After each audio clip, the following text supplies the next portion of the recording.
ഹസനുൽ ബസ്രിയുടെ മുമ്പിൽ തഹജ്ജുദ് നിസ്കരിക്കാൻ കഴിയാതെ വന്ന ഒരാൾ വന്നിട്ട് സങ്കടം പറഞ്ഞ എന്താണ്, എൻ്റെ അയൽവാസികളൊക്കെ തഹജ്ജുദിന് എണീക്കുമ്പോൾ ആ ശബ്ദം ബഹളമൊക്കെ കേട്ടിട്ട് പുതപ്പിൻ്റെ ഉള്ളിൽ നിന്ന് ഞാൻ കണ്ണ് തുറക്കാറുണ്ട്, എൻ്റെ കൽബ് അത് അറിയാറുണ്ട്, പക്ഷെ 2 റക്അത്ത് എനിക്ക് നിസ്കരിക്കാൻ കഴിയാറില്ല.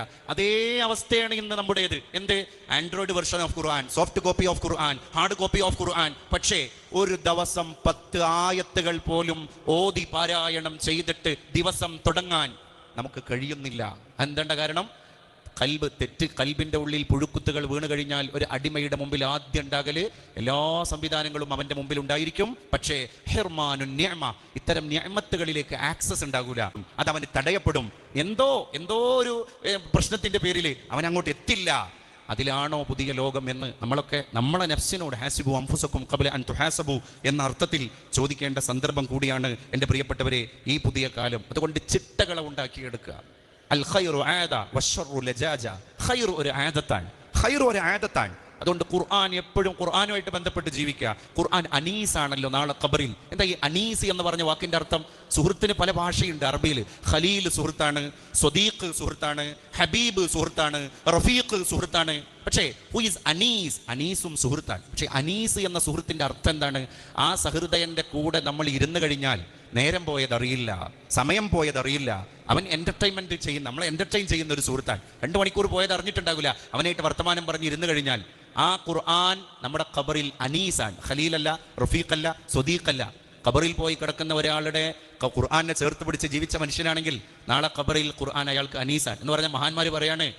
നാളെ ബഅ്സുൻ നുശൂർ നടക്കുമ്പോൾ മൂടുകല്ലിൻ്റെ ചോട്ടിൽ നിന്ന് അങ്ങനെ മക്ബറകളൊക്കെ അകത്തുള്ളത് പുറത്തേക്ക് തള്ളുന്ന ഖിയാമത്ത് നാളിൻ്റെ ദിവസം ബഅ്സുൻ നുശൂർ പുനരുജ്ജീവനം നടത്തപ്പെടുമ്പോൾ ഈ ഖുർആനിൻ്റെ പഠിതാവും ഖുർആനിൻ്റെ കമിതാവുമായ ഈ സഹൃദയൻ മലക്കുകളോട് ചോദിക്കുമത്രേ, പ്രിയപ്പെട്ട മാലാകമാരെ, ഇന്നലെ സന്ധ്യാനേരത്താണല്ലോ എൻ്റെ ബന്ധുമിത്രാദികൾ എന്നെ ഈ കുഴിമാടത്തിൽ കൊണ്ടുപോയി അടക്കം ചെയ്തത്. നേരം വെളുത്തപ്പോഴേക്ക് അന്ത്യനാളായോ? അപ്പം മലക്കുകൾ പറയാണത്രേ, നീ 1000 വർഷം ഖബറിൽ കിടന്നോനാണ്. എന്തേ നമ്മളറിയാതെ പോയത്? ഖുർആൻ അനീസായിരുന്നു. അതാണ് ദുആ പണ്ഡിതന്മാർ പഠിപ്പിച്ചത്. അല്ലാഹുമ്മ ജഅലിൽ ഖുർആന നൂറ ഖുലൂബിനാ വദിയാഅ സുദൂരിനാ വറബീഅ ഉലൂമിനാ വമൂനിസൻ ലനാ ഫീ ഖബ്രിനാ വറഫീഖൻ ലനാ അലാ സിറാത്തിനാ വതരീഖൻ ലനാ ഇലാ ജന്നത്തിനാ യാ റബ്ബൽ ആലമീൻ.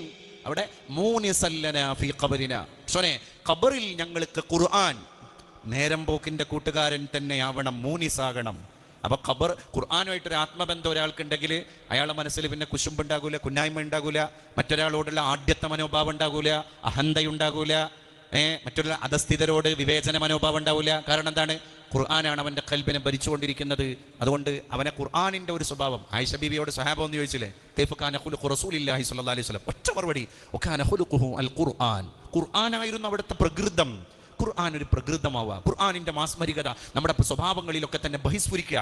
ഭയങ്കര സൗന്ദര്യം ഉണ്ടാവുന്ന ആ മനുഷ്യനെ. ഒരു മനുഷ്യൻ്റെ സൗന്ദര്യം എന്ന് പറയുന്നത് എന്താണ്? The most powerful makeup of a man or woman is passion. ഒരാണിൻ്റെയും പെണ്ണിൻ്റെയും ഏറ്റവും വലിയ സൗന്ദര്യവർദ്ധക വസ്തു എന്ന് പറയുന്നത് അവരുടെ നിലപാടും സ്വഭാവമൊക്കെയാണത്രേ.